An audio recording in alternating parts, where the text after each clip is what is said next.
जिस समय रावण मामा मारीच के पास में जाता है और कहता है कि तुम माया मृग बन करके, सोने के मृग बन करके पंचवटी के पड़ोस में जा करके घूमो, भगवान श्री राम तुमको मारने के लिए आएंगे, तब हम सीता का हरण कर लेंगे और हा लक्ष्मण की आवाज़ करना। तो पहले तो मना कर दिया मारीच ने कि मैं नहीं बनूंगा, मैं भगवान के साथ में छल कपट नहीं करूंगा, ऐसा काम मुझे पसंद नहीं है। तो रावण ने कहा तो तेरे को मैं मार डालूंगा। तो मारीच ने सोचा कि इस दुष्ट के हाथ से मरने से अच्छा है भगवान के हाथ से मरूं, तो उसने विरोध नहीं किया। तब उसने कहा है, तब मारीच हृदय अनुमाना, न वही विरोधे नहीं कल्याणा, शस्त्री मरमी प्रभु सठ धनी, वैद्य बंदी कवि भानस गुनी। मारीच अपने मन के अंदर विचार करता है कि 9 लोगों से विरोध करने से बहुत बड़ा नुकसान होता है। सफलता तो सफलता, शरीर भी नहीं रह जाता है, जिंदगी भी समाप्त हो जाती है। 9 कौन लोग? शस्त्री, जिसके हाथ में शस्त्र हो, अस्त्र हो, उससे विरोध नहीं करना चाहिए। हाथ में तलवार लिए, बंदूक लिए, रिवॉल्वर लिए झगड़ा करोगे, गोली मार देगा, तलवार खींच देगा, गर्दन कट जाएगी। इसलिए वहां समता ले लीजिए। मर्मी, जो तुम्हारे मर्म को जानता, भेद को जानता है, तुम्हारी कुछ गुप्त बातों को जानता है, जिन बातों के खुलने से तुम फंस जाओगे चक्कर में, उससे विरोध मत कीजिए, लड़ाई मत बढ़ाइए, ताकि तुमको वो धराशायी न कर सके। जैसे मर्म को जानने वाला लंका घर का भेदी लंका ढावे, विभीषण लंका का सब मर्म जानता था, रावण ने उसको दूर कर दिया, लात मार दिया, अपमान किया। ऐसे निकाल देता ठीक था, लात ना मारता, लेकिन लात मारा तो उसे बहुत दुख लगा।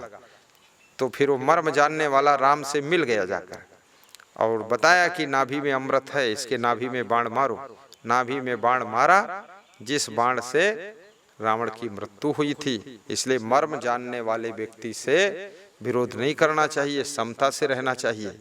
शस्त्री मर्मी प्रभु सठ धनी, और प्रभु यानी स्वामी, जो तुम्हारे इष्ट देव हैं, जो तुम्हारे गुरुदेव हैं, जो तुमको जीवन का ज्ञान सिखाने वाले हैं, उनसे विरोध नहीं करना चाहिए। उनसे विरोध करने से उनका आशीर्वाद नहीं मिलता है और वे दुआ नहीं देते हैं, तुमको ज्ञान भी नहीं देंगे, तुम भटक जाओगे, तुम्हारा पतन हो जाएगा।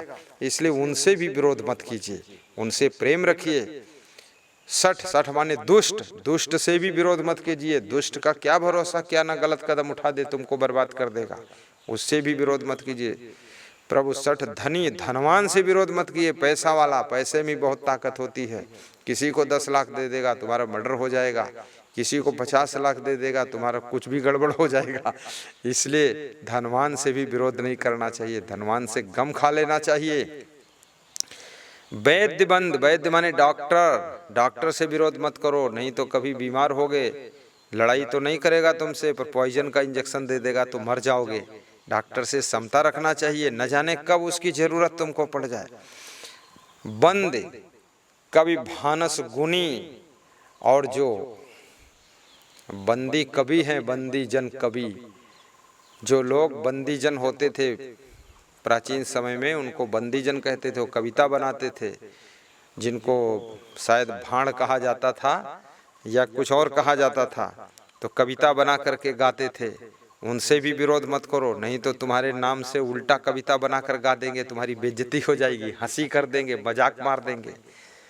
कवि वैद्य बंद, कवि भानस गुनी, भानस कहते हैं भंडारी को, जो भोजन बनाता है, रसोइया है, उससे झगड़ा लड़ाई मत करो, नहीं तो अच्छा भोजन नहीं बनाएगा, नाराज हो जाएगा, देर में लाएगा और मुंह फुला लेगा और बताएगा बीमार हूं, तो तुम्हें खाना नहीं मिलेगा। इसलिए इसलिए उससे भी झगड़ा झंझट मत करो, शांति रखो, समता रखो। और भानस गुणी, गुणवान, गुणवान आदमी से विरोध मत करो। अगर गुणवान से विरोध करोगे तो तुम्हारा सब काम बिगड़ जाएगा, तुम्हारे पास में अवगुणी लोग ही रह जाएंगे, गुणवान सब इधर उधर हो जाएंगे, और बिना गुणवान के काम नहीं होता है। जैसे हनुमान जी बहुत गुणवान थे, जय हनुमान ज्ञान गुण सागर, गुणों के सागर थे, इसलिए राम ने उनको बहुत निभाया, बंदर को भी गले लगाया और कहा कि तुम मेरे भरत भाई के समान हो, क्योंकि गुणवान के बिना सफलता नहीं मिलती है। केवल आपके अकेले गुणवान होने से काम नहीं चलेगा। आपका बेटा, आपकी बहन, आपके भाई, आपके घर की स्त्रियां सभी यदि गुणवान हैं, बहुत विकास होगा। आपके गुरुजी, आपके चेला, आपके गुरु भाई, आपके भक्तगण, ये सब अगर गुणवान हैं तो विकास बहुत होगा। इसलिए गुणवान को संभाल कर रखना चाहिए, गुणवान से विरोध नहीं करना चाहिए और गम खाना चाहिए। गुणवान को भी गम खाना चाहिए, क्योंकि तुम्हारे गुणों का प्रयोग भी अकेले नहीं होगा, तुम्हारा गुण भी धरा रह जाएगा, तुम भी भटकते रहोगे इधर उधर। गुणवान को भी अहंकार नहीं करना चाहिए कि हम गुणवान हैं तो हम बहुत खिलाड़ी हैं इसलिए सबको चटनी बना देंगे, ऐसा नहीं है। एक आदमी का गुण दूसरे आदमी के गुण के साथ में ही प्रयोग होता है। जैसे मान लिया आप में गुण है माइक चलाने का, लेकिन माइक में बोलने वाला कोई होगा तभी तो माइक चलाओगे। बोलने का गुण वाला, जिसमें बोलने का गुण है वो व्यक्ति नहीं मिलेगा तो माइक चलाने की जरूरत ही नहीं पड़ेगी। तो बोलने वाला है, बोलने का गुण आप में है मान लिया, लेकिन कोई माइक चलाने वाला नहीं है, माइक चलाने के गुण वाला कोई व्यक्ति नहीं है, तो माइक नहीं चलेगा। तो बोलोगे कैसे? बोलोगे दूर तक आवाज नहीं जाएगी। इसलिए दोनों के गुणों का प्रयोग साथ में जुड़ने से होता है। इसी तरह से गाड़ी तुम चला लेते हो, लेकिन उसमें गाड़ी में बैठने वाले पैसेंजर नहीं हैं, तो गाड़ी किस लिए ले जाओगे? खाली थोड़े ले जाओगे, तो पैसेंजर भी चाहिए। आपके गुणों का प्रयोग कई लोगों के साथ में ही होता है। इसलिए गुणवान व्यक्ति को भी सबको जोड़कर रखना चाहिए, सबसे जुड़कर रहना चाहिए, गलत आदमी से दूर होना चाहिए। बाकी सबके साथ में हिल मिल कर रहो, जुड़कर रहो, सबको संभालो, खुद भी संभलो।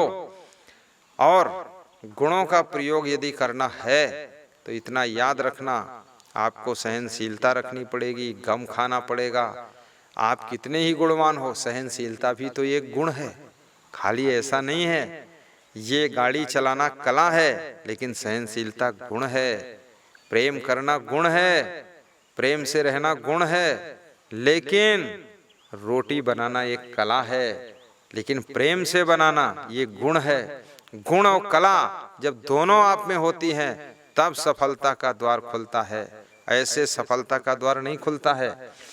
कितने लोगों में गुण तो है लेकिन कला नहीं है, कला नहीं है। प्रेम का गुण है पर रोटी बनाने कला नहीं है, दाल चावल सब्जी बनाने कला नहीं है, गाड़ी चलाने कला नहीं, माइक चलाने कला नहीं, इलेक्ट्रिक सिस्टम संभालने कला नहीं है, प्रवचन देने कला नहीं है, भजन गाने कला नहीं है। गुण है, माइक चलाने का गुण है, मंच बनाने का गुण है, लेकिन कला नहीं है। तो कला के बिना गुण बेकार हो जाता है और गुण के बिना कला बेकार हो जाती है। इसलिए कला और गुण ये दोनों का संगम है, दोनों का साथ है।